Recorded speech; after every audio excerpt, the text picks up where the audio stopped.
traveling on a budget can be a challenge. If we could do it, anyone can do it. We made it. Welcome to American Travelers. I'm Carrie. I'm Dave. We travel the world looking for fun and new adventures. Making friends along the way. We are the cast and the crew and do all the filming ourselves, just the two of us. Sometimes it's a real challenge, but we love it. We've got a bunch of great stops to show you. Our purpose is to show awesome destinations and share our new adventures. We'll give some tips on how to budget your trip, along with some history and culture of each destination. So come join us on American Travelers. We're on the island of Nevis, a hidden gem in the Caribbean, and staying at the Hermitage Plantation Inn near the slopes of Mount Nevis. We get here last night. Of course, we couldn't see anything because it was dark. We get to our room. Our room is perfect with a nice breeze coming through and great sleeping. Get up this morning and it was like Christmas morning. Everything is green, beautiful. There's rock work everywhere. Neat little idyllic little cabins that are kind of tucked into the hills here. All part of the Hermitage Plantation. Tons of places to look and see. We haven't really got around to see everything because we've just been down to breakfast. They have like a house down there that they've changed to the dining room, kitchen, and restaurant area. So we have this great breakfast, all local fruit and sausages, I'm sure all done here on the island. So we're going to have the owners come up and tell us a little bit about this place. My name is Richard and I live here at the Hermitage in Nevis. Well, I first came to open a branch of Bank of America in St. Kitts in 1968. St. Kitts then was pre-World War II. Nevis was pre-World War I. More people had oil lamps than had electricity. The Hermitage came up in 1971. My tour in St. Kitts was coming to an end, and I did have a fascination with old country houses in St. Kitts, and the people that owned this old place in Nevis, it was just a ruin then, called me and said, we understand there are Americans, crazy Americans that buy places like this. See if you can find me one. Located around the main house are 15 gingerbread-style guest cottages on 3 acres. Stroll around the nicely landscaped grounds and you'll see cocoa, mango, and breadfruit trees. It's a romantic destination for sure. We're staying at the Tower Up Cottage. It has a beautiful netted canopy bed, a mahogany hardwood floor, and antiques everywhere. On the balcony, you see a great view of the pool and the countryside. You see that hammock over there? One of us will be in there later. Looking up, there's a hardwood open beam ceiling with large fans to keep the room nice and cool.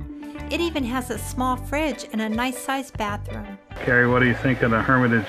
Oh my gosh, we have so much to look at here, but just the little bit I've seen so far, it's just the most idyllic little setting. So we have a lot to show you and I can't wait. Here at the Hermitage, we're not on the beach, of course. We're 850 feet above sea level. And here we are, the middle of the day, the hottest time of the day, the hottest time of the year. But we have a breeze. And that's what's lovely about these locations. On the coast, you would have to have air conditioning or something, but up here, there's always the breeze. The house is a wooden house. It's 350 years old, the oldest house on the island. But yet they survive. They never get hot. They're always cool and comfortable.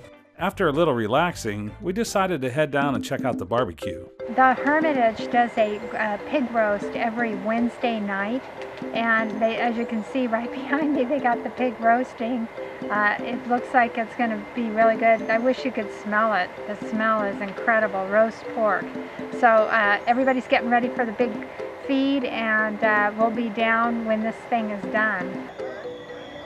Not too many people here during the day and on our visit, but the pig roast seems to bring them all out, that's for sure, because there's a ton of people here now. So it must be good. Looking forward to it.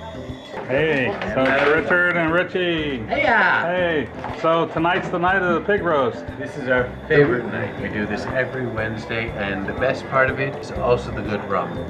But the other favorite part is the good company. Yeah, I'm actually having some good rum right now. It's a weekly burnt offering. The only trouble I have is that if there's any leftovers, I eat them. All right. Yeah, it's great. Look at that. Next to that you have pasta salad, then you have ginger lamb slaw, then the green salad, tomatoes and plantain with a basil pesto, then you have the roast suckling pig. Next to the roast suckling pig you have johnny cakes and Tanya fritters. So, Carrie, you're one of the first ones back to your plate. I see that you had. I've already sampled a few things. Yeah. Some of it's a little spicy. It has that Caribbean, kind of flavors to it. Anyway, I'm really ready to dive in now that you're back. This is what it's all about. This is the roast pig that we saw earlier. Talk about delicious, and the smoky flavor from the barbecue is coming through, and oh my God, I'm in heaven. What did you think of this meal tonight? The meal was really good, it was really tasty, and the pig was very cool, and I like the skin because it was nice and crispy. The dinner was outstanding. I thought it was very different. I'd never tried anything like it before, and it's definitely worth going to. Nevis was known for the quality of its lignum vitae, which is what the house is framed with, which is why it survived so long. The posts go in the ground about 4 feet for 350 years now, and they haven't rotted yet because of that wood. They sold the forest wood, the lumber, and then started trying to grow various crops. It's expected that they did indigo and tobacco initially. Tobacco, they both grew here, but not to the commercial satisfaction. They tried ginger, which is why this district is still called Gingerland. But by the end of the 17th century, they went into sugar, and that's what all these islands then went into for the next 200 years. The old sugar plantations were actually factories as much as they were farms. They had to grow the cane, then they had to process the cane, which is crush the juice, and then they had to boil it at least 5 times to get it into thick molasses. And they used these great big iron kettles, which have survived to this day. They're almost indestructible. We have about 25 of them around the Hermitage here, and they were kept for watering animals and storing rainwater from the roofs. The volcanic history of Nevis was a lot of stones and boulders were blown out of the volcano. And to cultivate up here, they had to clear the land, create terraces, and then the soil between the terraces where they grew things. And there were a lot of stones, as you can see, all over the place here.